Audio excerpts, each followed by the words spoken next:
ఉప ముఖ్యమంత్రి జనసేనాని పవన్ కళ్యాణ్ ఈరోజు చాలా సుదీర్ఘంగానే తమ కార్యకర్తలతో మాట్లాడారు. ఈరోజు ఉదయం ఆయన రాజమండ్రిలో పుష్కరాలు గోదావరికి సంబంధించిన అంశాలు సమీక్ష చేశారు. వాటి మీద నేను ఉదయం మాట్లాడేది ఇంకో చోటు ఉంది. గోదావరి కవాత్ అని పవన్ కళ్యాణ్ అక్కడ చాలా భారీ ఎత్తున చేసినప్పుడు నేను మొదటిసారి ఆయన మీద వీడియో చేశాను. అప్పటి నుంచి పరిణామాలు అలా గమనిస్తూ వస్తున్నాం గోదావరి ప్రవాహం లాగే. అయితే ఇప్పుడు మాట్లాడింది ఇటు మీడియాతో, ముఖ్యంగా ప్రొఫెసర్ నాగేశ్వర్ మీద వాళ్ళ కేసులు, రాజకీయంగా దేశంలో రాష్ట్రంలో వస్తున్నటువంటి పరిణామాలు, ఆరోపణలు, వీటన్నిటి మధ్యలో ఈరోజు ఆయన మాట్లాడింది చాలా కీలకమైన అంశాలు చెప్పారు. ఇక్కడ సోర్స్ సమస్య ఏం లేదు, ఆయన బహిరంగంగా ప్రత్యక్ష ప్రసారంలోనే మాట్లాడారు కాబట్టి వీటిని పరిశీలించే అవకాశం ఏర్పడుతుంది. ఇందులో 3 భాగాలు ఉన్నాయి. మొదటి భాగం నేను మీడియా గురించి చెప్తాను.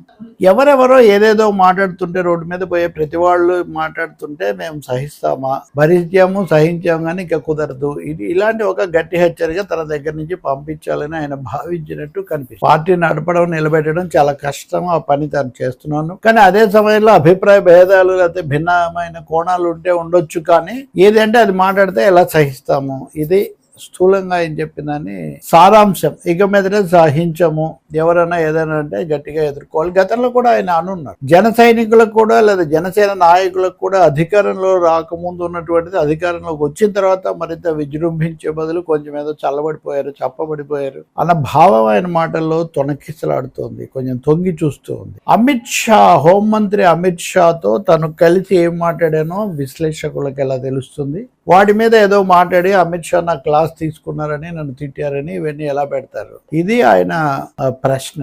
చేసిన ప్రొఫెసర్ నాగేశ్వర్ దాన్ని ఉపసంహరించుకున్నానని వరకే ప్రకటించారు. పవన్ కళ్యాణ్ మీద గౌరవంతో, అభిమానంతో వెనక్కు తీసుకుంటున్నానని కూడా ఆయన చెప్పారు. కాబట్టి ఇంకా దాని మీద ఒకసారి వెనక్కు తీసుకున్న తర్వాత దాని మీద చెప్పగలిగింది ఏమీ లేదు. అదే సమయంలో ఎవరన్నా ఆయనకు చెప్పారా? చెప్పిన వాళ్ళు ఎవరు దాన్ని వెరిఫై చేసుకొని ఉండాల్సింది అని ఆయనే అంటున్నారు. కాబట్టి ఇంకా దాని మీద అదనంగా కొత్తగా ఎవరైనా వ్యాఖ్యానించగలిగింది ఏమీ ఉండదు కదా.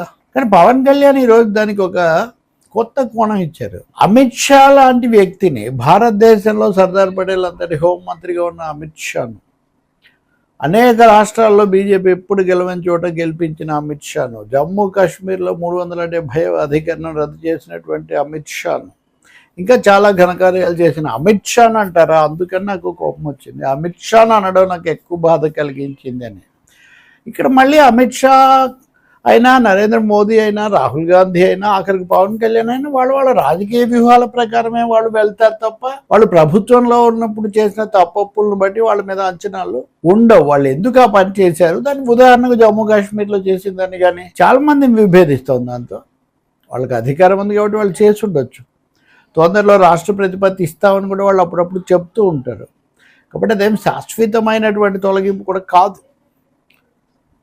ఇతర అంశాలు చూస్తే కూడా మొన్న అన్ని రాష్ట్రాల్లో గెలిచినప్పుడు అక్కడ వచ్చినటువంటి సర్రు కానీ, తొలగింపులు కానీ, ఇవన్నీ చాలా కోణాలు ఉన్నాయి. ఇవన్నీ కూడా పాలనతో ముడిపడి ఉన్నవి. కాబట్టి అమిత్ షా మీద ఏదైనా వ్యాఖ్య చేస్తే మేము ఒప్పుకోము, విమర్శ చేస్తే ఒప్పుకోమంటే ఒప్పుకోకుండా ఉండటానికి, ప్రశంసాభావం కలిగి ఉండటానికి మీకు ఎంత హక్కు ఉందో ఆయన విధానాలు సరికావు అని భావించడానికి ఇతరులకు కూడా అంతే హక్కు ఉంది. ఆ రోజు ఆయన మీతో అలా అనలేదు, అది ఆ సమాచారం సరికాదు ఎవరో చెప్పినప్పటికీ, పార్టీ వాళ్ళు ఎవరైనా చెప్పున్నప్పటికీ అది సరికాదన్నారు. అలా తప్పకుండా మీరు ఆక్షేపించవచ్చు. ఆయన కూడా వెనక్కు తీసుకున్నారు. కానీ అమిత్ షా పట్ల విపరీతమైన ఈ పొగడ్తలు, ఇంకా ఆయనే భారతదేశానికి ఇదైనటువంటి అని చెప్పడాలు, ఇవి రాజకీయమైనవి. వీటి మీద తప్పకుండా భిన్నాభిప్రాయాలు ఉంటాయి. అందరూ ఏకగ్రీవంగా బలపరిచే అవకాశం ఏమి ఉండదు. అమిత్ షా మీద చాలా తీవ్రమైన విమర్శలే ఉన్నాయి, బీజేపీలో కూడా ఉన్నాయి. ఇప్పుడు జనసేన అని కేవలం ఈ విశ్లేషకులే తప్పు పట్టట్లేదు. బీజేపీ నాయకుల మీద ఆయన కొంచెం కినుక చూపిస్తున్నారు. నేను అమిత్ షా కోసం మాట్లాడితే బీజేపీ నాయకులు ఎక్కువ మంది తనకి దాంట్లో భాగం పంచుకోలేదు, గొంతు కలపలేదని ఆయన అంటున్నారు. అంటే అమిత్ షా మీద బీజేపీ నాయకుల కంటే కూడా పవన్ కళ్యాణ్ కు ఎక్కువ ఆరాధన, అభిమానం ఉందని మనం అనుకోవాల్సి వస్తుంది. ఎందుకంటే బీజేపీలో గతంలో ఐ థింక్ జాతీయ ప్రధాన కార్యదర్శిగా ఉన్న మురళీధర్ రావు కానీ ఇంకా ఒకరిద్దరు మొదట్లో మాట్లాడారు, కానీ తర్వాత మాట్లాడలేదు. నేను ఈ విషయం మీద తెలుసుకున్నాను నా సోర్సుల ద్వారా. మొదటి రోజు ఏపీ బీజేపీ నాయకుడు ఒక ఆయన మీడియాలో నాగేశ్వర్ మీద మాట్లాడారు, తర్వాత మాట్లాడలేదు. ఈ విషయంలో వాళ్ళకి తేడాలు ఉన్నాయని కూడా మీడియాలో కొన్ని వ్యాఖ్యలు ఉన్నాయి. అవి ఏమైనా సరే అమిత్ షాను అంటే నేను చేస్తే మీరెందుకు ముందు రావట్లేదు అని ఆయన ప్రశ్నిస్తూ ఉన్నారు. కాబట్టి ఇక్కడ సమాచారం తప్పు లేదా పొరపాటు, ఇలా చేయకూడదు, దీన్ని మేము ఖండిస్తామని చెప్పడం వేరు. అమిత్ షా అంతటి వాని మీద చెప్పకూడదు అంటే, చెప్తే బీజేపీ వాళ్ళు రావట్లేదంటే బీజేపీ వాళ్ళు ఎందుకు రావట్లేదు మరి? ఇది తప్పకుండా ఈ ప్రశ్న ఉత్పన్నం అవుతుంది కదా. బట్ వ్యూహాలు, ప్రతివ్యూహాలు రాజకీయ పార్టీలకు అనేక రకాలుగా అనేక విధాలుగా ఉంటాయి. అక్కడ జరిగిందా లేదా, వాళ్ళు ఏం ఆలోచించారు అనేది బహుశా వాళ్ళకి ఎక్కువ తెలుసేమో. ఎవరు చెప్పగలుగుతారు? అంటే జరుగుతున్న దాన్ని బట్టి చెప్పాలంటే. ఇక విమర్శలు అంటారా, తప్పకుండా మీడియా ఏమీ లేనప్పుడే, మీడియాలో మీ మీద వ్యతిరేకంగా జరిగినప్పుడు కూడా నేనైతే చెప్పగలుగుతాను, ఖచ్చితంగా చాలా గట్టిగా ఎట్లాడినది. ఇప్పుడు తాట తీయటం గురించి అన్నారు. తాట తీయటం అంటే తప్పైందా అని అప్పుడు నేను చేసిన వ్యాఖ్యానం ఇప్పటికీ ఉంది. మీరందరూ అసెంబ్లీలో అన్నీ మాట్లాడవచ్చు కానీ ఆయన అనకూడదని. ఆయన అప్పుడు ఇంకా అంత రాజకీయాల్లో తమ పార్టీని అప్పుడప్పుడు ఆయన ఎక్కువ ఫోకస్లోకి తెస్తున్న దశ అది. అప్పటికిప్పటి చాలా కాలం గడిచింది కదా. కాబట్టి ఇప్పుడు తప్పకుండా అధికారంలో కూడా ఉన్నారు కాబట్టి, ఎన్డీఏ భాగస్వామి కాబట్టి, ఎన్డీఏ విధానాలు, బీజేపీ విధానాలు కూడా బాధ్యత వహించాలి కాబట్టి మరింత విమర్శనాత్మకంగా వ్యాఖ్యలు ఉంటాయి. అలాగే సనాతన ధర్మము, లేకపోతే రాష్ట్రాల హక్కులు, మానవ హక్కులు, లేకపోతే మీడియా హక్కులు, ఇలాంటి అంశాలన్నీ వస్తాయి. తప్పులు పట్టవచ్చు, తప్పులు చేస్తే మీరు విమర్శించవచ్చు, మీ పార్టీ తరఫున ఖండించవచ్చు. కానీ అమిత్ షా అంతటి వారిని అనకూడదు, అమిత్ షాని అనుసరించే వాళ్ళని అనకూడదు అంటే అది చెల్లుబాటు కాదు.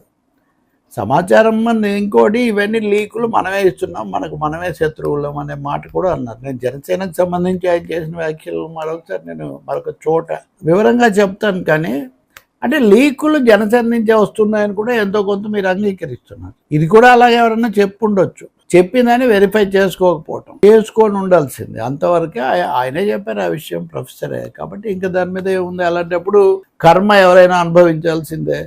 అంటే ఈ కర్మ సిద్ధాంతం ఎవరిని ఉద్దేశించి అంటున్నది? అంటే పెట్టిన కేసులు ఇవన్నీ లాజికల్ ఎండ్ దాకా వెళ్తాయని చెప్తున్నారా? ఓ తీవ్రమైన హెచ్చరికల భాషలో ఎందుకు మాట్లాడడం జరుగుతూ ఉంది? అనేక సార్లు అభినందనపూర్వకంగా లేకపోతే ప్రశంసాపూర్వకంగా వ్యాఖ్యలు చేసినప్పుడు అప్పటి పరిస్థితి ఏంటి? ఉన్నాయి కదా, అవి కూడా చాలా అందరూ చేశారు కదా. అంతెందుకు విజయ్ ఉన్నాడు, తమిళనాడులో విజయ్ ముఖ్యమంత్రి అయిన తర్వాత అసలు విజయ్కి మాకు పోలిక ఏంటి అని జనసేన అనుకూల సైట్స్లో ఎన్ని వ్యాఖ్యలు వచ్చాయి, అసలు పోల్చటం ఏంటి అసలు అన్న పద్ధతిలో. కానీ ఈరోజు ఆయన ప్రసంగంలో తనకు తానే పోల్చుకున్నారు. ఖచ్చితంగా విజయ్ తమిళనాడు రాజకీయాలు చాలా సాఫీగా ఉంటాయి, అక్కడ అందరిలో ఒకటే ద్రవిడ భావజాలం, ఒకటే పద్ధతిలో ఉంటారు, మన దగ్గర జిల్లాకు ఒక విధంగా ఉంటుంది. విజయ్ కటౌట్లు వీటన్నిటితో ఆయన సీఎం అయిపోయారు. నేను చాలా ఎదురీదాల్సి వచ్చింది, చాలా దాడులు ఎదుర్కోవాల్సి వచ్చిందని. మీ ఎదురీత, మీ కష్టాలు మీకు ఉండొచ్చు, కానీ విజయ్తో పోల్చుకుంటున్నారు కదా. మరి ఇదే విధమైన పోలిక ఇతరులు ఎవరన్నా తెచ్చినప్పుడు ఎందుకు అంత ఆగ్రహం వచ్చింది? ఇవన్నీ ప్రశ్నలండి. రాజకీయాల్లో, వ్యాఖ్యానాల్లో, స్పందనల్లో, పరిశీలనల్లో భిన్నమైన కోణాలు ఉంటాయి, అనుకూలతలు, ప్రతికూలతలు ఉంటాయి. అందరూ అన్ని వేళలా అన్ని విషయాల్లో అనుకూలంగానే ఉండాలనుకోవటం, ఎప్పుడైనా ఎక్కడైనా ఒక పొరపాటో ఏదైనా దొరికితే దాని ఆధారంగా మొత్తం ఇంకా విమర్శలన్నిటి మీద కూడా దండెత్తడం, అది సమంజసం కాదు. కర్మ సిద్ధాంతాలు ఈ విషయంలో సమంజసం కాదు. ప్రజాస్వామ్య సూత్రాలు ఇక్కడ ఉంటాయి. ఒక్క పొరపాటు లేదా ఒక ఉపసంహరణ అయిన తర్వాత ఇంకా దాన్ని అందరితో ముగించటం అన్నది, సంయమనం చూపించడం అన్నది అది సమంజసం. దాన్ని ఇంకా వివరంగా చేసి ఇంకా చాలా వ్యాఖ్యలు చేశారు నిజానికి అనేక రూపాల్లో. ఇవన్నీ నేను ఇందాక అన్నట్టుగా ఆ గోదావరి కవాతు నుంచి ఈ గోదావరి వ్యాఖ్యల వరకు చూస్తున్నవాడిని కాబట్టి ఈ రకరకాల తేడాలు, రకరకాల దశల వారీగా వచ్చిన మార్పులు అవన్నీ ఏకరువు పెట్టడం, గతంలో ఏం చేశారని చెప్పడం అది పెద్ద సమస్య ఏం కాదు. అది ఈ రోజుల్లో ఏఐలు ఇవన్నీ ఆయనే చెప్తున్నారు కాబట్టి నిమిషాల మీద అన్నీ వచ్చేస్తాయి. అది కాదు కదా. కానీ తప్పకుండా ప్రజాస్వామికంగా దీన్ని ముగించుకోవటం. రెండవది, రాజకీయంగా భిన్నాభిప్రాయాలు ఖచ్చితంగా బీజేపీ, ఎన్డీఏ వద్దని హిందుత్వ రాజకీయాలు అది మతతత్వం అనే ఒక బలమైన భావన దేశంలో ఉండటం, దక్షిణాదిన వాళ్ళు బలహీనంగా ఉండడం, ఇవన్నీ వాస్తవాలు. మీరు దాంతో ఉన్నారు, అది మీ ఎంపిక. రేపు ఏమవుతుంది, ఇలాగే ఉంటారా ఇంకో విధంగా ఉంటారా అది కూడా తెలియదు. ఎందుకంటే 2019లో ఉన్నట్టు 2024లో లేరు, 2024లో ఉన్నట్టు 2029లో మీరు ఉండొచ్చు, ఉండకపోవచ్చు. కాబట్టి వ్యాఖ్యలు, స్పందనలు, విమర్శలు అన్నవి మీరు తీసుకున్న వైఖరిని బట్టి, మీ మాటలను బట్టి వస్తాయి. అందులో ఎక్కడో ఒకటి రెండు పొరపాట్లు, లేకపోతే ఎవరన్నా కొంతమంది కావాలని చేశారు కాబట్టి వాళ్ళ మీద మీరు ఏదైనా చేయొచ్చు. కానీ ఇక్కడ పొరపాటు లేకపోతే కొంతమంది ఇచ్చిన సమాచారం చెక్ చేసుకుపోకపోవడం లాంటి అదే ఉన్నప్పుడు దాన్ని పైగా గౌరవం అన్నప్పుడు దాన్ని అందరితో ముగించాలి. ఆ మాట అయితే ఈరోజు ఆయన చెప్పకపోవడం, కర్మ అనుభవించక తప్పదు అన్న పద్ధతిలో మాట్లాడడం మటుకు ఆశ్చర్యం కలిగిస్తుంది.